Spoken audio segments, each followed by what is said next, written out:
Shalom, selamat pagi adik-adik. Kita bertemu lagi dalam renungan firman Tuhan untuk anak sekolah minggu. Apa kabar adik-adik hari ini? Semoga kita semua di dalam keadaan yang baik ya, sehat selalu dan diberkati oleh Tuhan. Amin. Adik-adik, kita berdoa terlebih dahulu ya, karena kita akan mendengarkan firman Tuhan. Mari kita ambil sikap doa yang baik, kunci tangan, tutup mata, kita berdoa bersama-sama ya.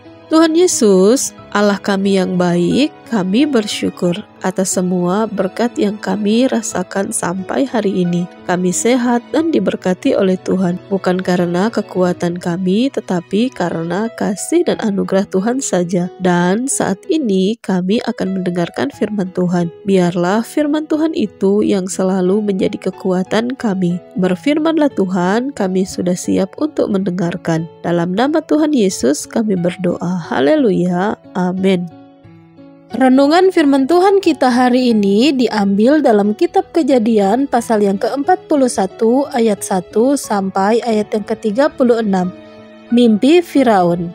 2 tahun telah berlalu dengan begitu cepat, dan tak terasa 2 tahun juga Yusuf mendekam di dalam penjara. Ia tidak tahu kapan ia akan keluar dari penjara ini dan menjalani kehidupannya dengan bebas di luar sana. Satu-satunya orang yang dianggapnya bisa membantunya ternyata telah melupakannya. Dan setelah 2 tahun Raja Firaun mengampuni kesalahan juru minuman raja itu, Firaun pada suatu malam bermimpi. Mimpinya sangat aneh. Dia terbangun dari tidurnya, tetapi setelah ia tertidur lagi, Firaun kembali bermimpi, dan mimpinya sama anehnya dengan mimpinya yang pertama.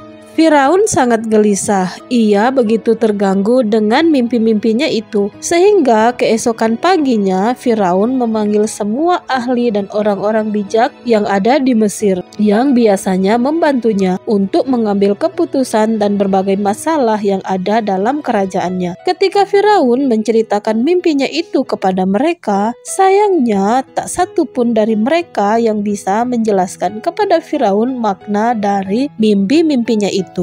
Dalam kumpulan orang bijak itu hadir juga juru minuman raja yang dulu pernah dipenjarakan bersama Yusuf. Dan akhirnya juru minuman ini angkat bicara juga. Ia berkata, "Tuan Raja, aku perlu mengingatkan kepada Raja tentang kesalahanku dahulu yang membuat aku dan tukang roti masuk di dalam penjara. Pada suatu malam kami bermimpi. Mimpi kami juga sangat aneh. Tetapi untungnya di dalam penjara itu ada seorang Ibrani yang mampu menjelaskan makna mimpi kami tersebut. Dan semua yang dia katakan memang benar terjadi demikian." Raja meminta Yusuf untuk dibawa menghadap raja.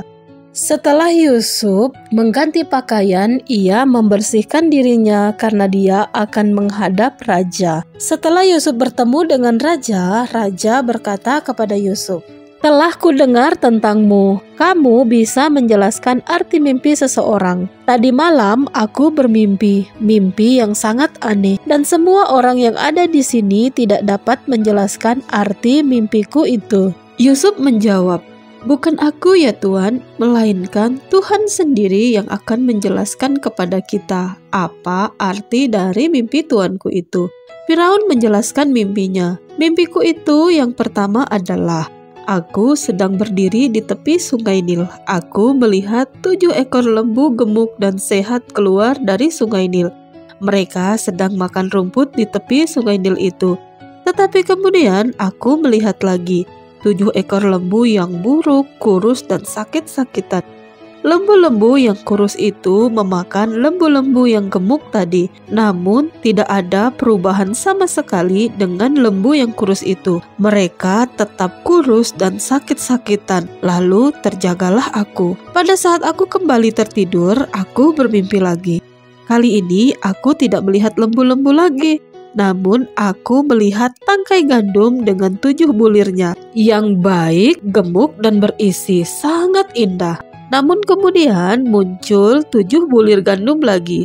Tetapi gandum-gandum itu layu, kurus dan kering oleh angin timur. Kemudian 7 bulir gandum yang kurus ini memakan 7 gandum yang gemuk, berisi dan indah tadi. Sekalipun sudah memakan 7 bulir gandum yang berisi baik dan indah itu, tetapi tidak terjadi apa-apa kepada gandum yang kering dan kurus tadi. Lalu terjagalah aku. Aku telah menceritakan mimpiku ini kepada orang-orang bijak di sini, di kerajaanku. Namun mereka tidak tahu apa arti dari mimpi-mimpiku itu. Tuhan kemudian membantu Yusuf untuk dapat menjelaskan arti mimpi tersebut. Kata Yusuf, "Ya Tuanku Raja, kedua mimpi itu memiliki arti yang sama. 7 lembu yang sehat dan gemuk dan 7 bulir gandum yang berisi dan sehat itu adalah 7 tahun masa kelimpahan. Sedangkan lembu yang kurus dan 7 bulir gandum yang kering adalah 7 tahun masa kering dan masa kelaparan." Jadi dalam 7 tahun ke depan, negeri Tuanku akan mengalami masa-masa kelimpahan selimpah-limpahnya. Namun setelah 7 tahun kelimpahan itu berlalu, maka datanglah 7 tahun masa kering. Bencana kelaparan ada di mana-mana, bencana kelaparan yang parah. Sehingga tahun-tahun yang baik itu akan terlupakan oleh banyak orang. Kemudian Yusuf berkata, "Tuanku, sedikit saran dan nasihat untuk tuanku. Ada baiknya tuanku mendengarkan saranku ini. Tuanku harus mencari orang yang bijak dan menugaskannya untuk memimpin seluruh tanah Mesir. Para pengawas perlu ditugaskan untuk mengumpulkan 1/5 dari seluruh hasil panen selama 7 tahun masa kelimpahan itu. Dan tuanku harus menyimpannya di bawah penjagaan.